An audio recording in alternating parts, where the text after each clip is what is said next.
اس کائنات کے ایک ایک ذرے کے پیچھے اربوں سالوں کی کہانی ہے۔ اس کہانی میں پوشیدہ ان سوالات کے جواب ہیں جو اکثر لوگوں کے ذہن میں آتے ہیں، جیسے کہ پانی صرف ارتھ پہ ہی کیوں ہے؟ مون یعنی چاند کیسے بنا؟ ارتھ اپنے ایکسس پہ ٹیڑھی کیوں ہے؟ اور یہ کیوں کہا جاتا ہے کہ اگر سٹارز یعنی ستارے نہ ہوتے تو آج ہم بھی نہ ہوتے؟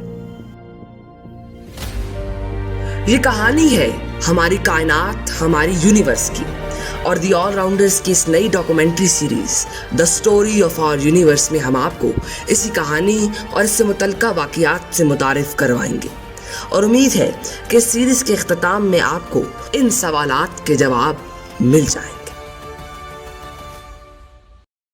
اس 13.8 بلین سالوں کی کہانی کو مکمل طور پر بیان کرنا ناممکن ہے، لیکن اس سیریز میں ہم اس کے کچھ اہم گوشوں پر روشنی ڈالیں گے، اور بالخصوص ان زاویوں پر جن کا تعلق ہماری زمین سے ہے۔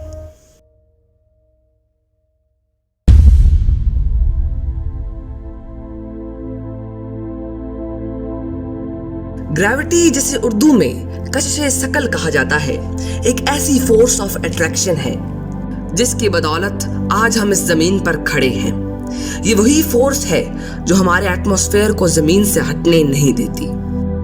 اسی کی وجہ سے ہمارا چاند ہماری زمین کے گرد، ہماری زمین سورج کے گرد، سورج ملکی وے گلیکسی کے سینٹر کے گرد، اور ملکی وے گلیکسی کو اپنے آربٹ میں گھماتی ہے۔ لیکن یہ تو کچھ بھی نہیں۔ ہماری زمین، دوسرے سیارے، سورج، ستارے، کہکشائیں، حتیٰ کہ اس کائنات کی ہر چیز گریوٹی کی بدولت ہی بنی ہے۔ آئیے دیکھتے ہیں کہ یہ کس طرح ممکن ہے۔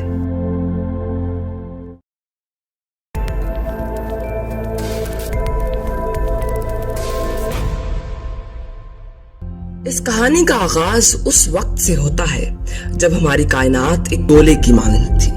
جب وہ گولا پھٹا تو ایک بہت بڑا دھماکہ ہوا جسے بگ بینگ کہتے ہیں۔ اس دھماکے نے ہر طرف گیسز اور ڈسٹ پارٹیکلز پھیلا دیے۔ اس وقت ہماری کائنات میں اس کے علاوہ کچھ نہ تھا اور گپ اندھیرا تھا۔ پھر گریوٹی نے اپنا کام شروع کیا۔ گریوٹی نے گیسز اور ڈسٹ پارٹیکلز کو ایک دوسرے کی طرف کھینچنا شروع کر دیا، اور کرتے کرتے گیس اور ڈسٹ پارٹیکلز کا ایک بہت بڑا مجموعہ بن گیا۔ جب گریوٹی نے مزید کشش پیدا کی اور جب ان گیسز نے آپس میں ریئیکٹ کیا تو ایک بہت بڑا دھماکہ پھر سے ہوا، اور یہ گیسز جلنا شروع ہو گئے، اور اس طرح پہلا سٹار بنا، پھر دوسرا، تیسرا، اور کرتے کرتے سینکڑوں، ہزاروں، کروڑوں اور پھر اربوں ستاروں تک بات جا پہنچی۔ پھر جب سٹارز وغیرہ کا ایک بڑا مجموعہ بنا تو اس نے گلیکسی کی شکل اختیار کر لی، اور پھر گلیکسیز کی تعداد بڑھتی چلی گئی، اور آج گلیکسیز ٹریلینز کی تعداد میں موجود ہے۔ ہر گلیکسی کے اندر تقریباً 100 بلین یعنی 1 کھرب سٹارز موجود ہیں۔ تو پھر آپ سوچ سکتے ہیں کہ ہماری کائنات کتنی وسیع ہے۔ یہ کہانی تو تھی گلیکسیز اور سٹارز کی، تو اب یہ دیکھتے ہیں کہ گریوٹی کا ہمارے پلانٹ سے کیا لینا دینا ہے۔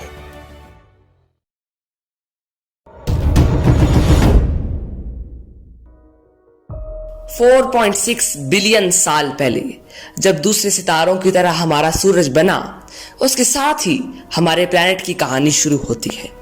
جس میٹر اور جن گیسز سے سورج بنا تھا ان میں سے کچھ ملبہ فالتو رہ گیا۔ جو ملبہ فالتو رہ گیا تھا وہ گریوٹی کی وجہ سے اکٹھا ہونا شروع ہو گیا۔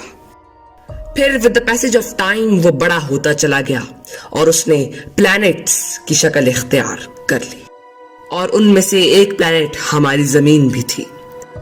پلانٹس کے ساتھ ساتھ ان کے چاند بھی اسی طرح بنے، اس کے ساتھ ساتھ ایسٹرائڈز بھی اسی ملبے کی وجہ سے بنے۔ اس سے آپ اندازہ لگا سکتے ہیں کہ آج ہماری زمین جو کچھ بھی ہے ان واقعات کی وجہ سے ہے جو ہم سے اربوں سال پہلے ہوئے۔